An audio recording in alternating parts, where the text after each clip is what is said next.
Nancy and John first met in 1968. They were both studying at Seattle U, and some friends had arranged an impromptu date. They shared an immediate connection and started dating. A couple of years later, John proposed to Nancy, and they got married in 1970. A year into their marriage, Nancy became pregnant. But tragically, baby John was born prematurely and only survived 2 days. As Nancy and John worked to heal from their loss, Nancy found out she was expecting again a year later.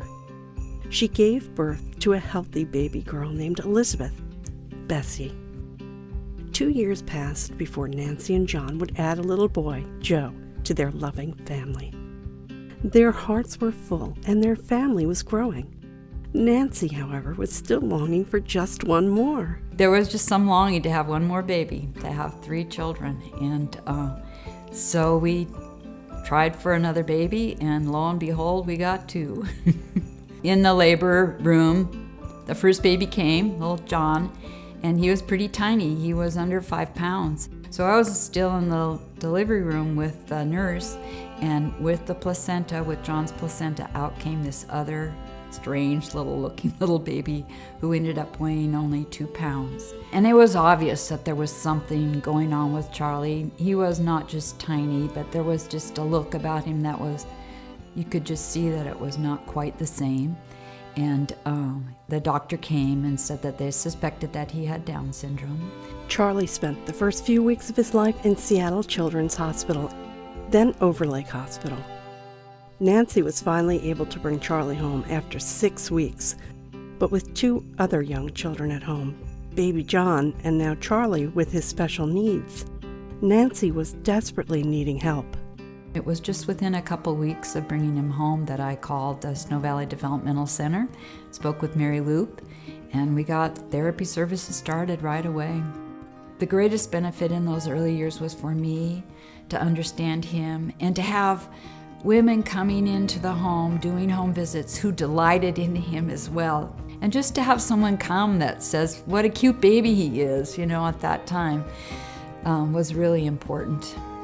I didn't have to drive to Seattle to get these services. They came right to our house, adjusted to our family culture, and made it as easy as possible for me to understand his needs and to get that support that I needed.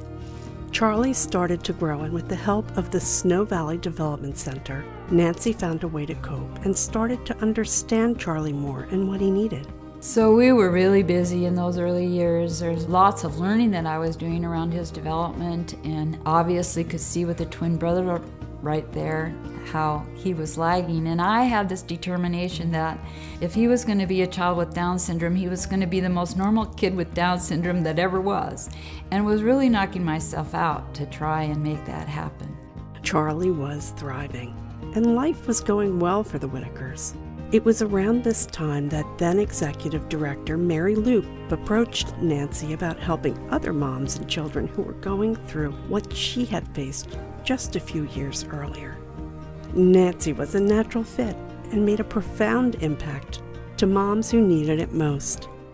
When Nancy first came to the house, it was after we met that I thought, wow, she's really the perfect person to come into our house. She knew what I was feeling. She knew what Encompass can do, what the therapy can do to help Jessica. She was just comforting. She was encouraging, friendly, lovely. I don't know how Dick and I would have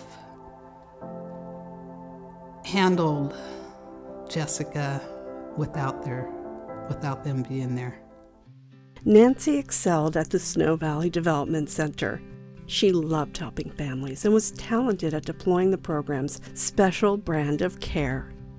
Just time went on, there were more opportunities for advancement as the program grew, and they needed a manager. At first became a program manager over the birth to 3, and then pretty soon I was director of programs. And the community was growing, more and more families were coming for services, and I was gaining confidence in my role as director of programs. And so when the board decided that they were going to look for a new director, I decided that it was my turn.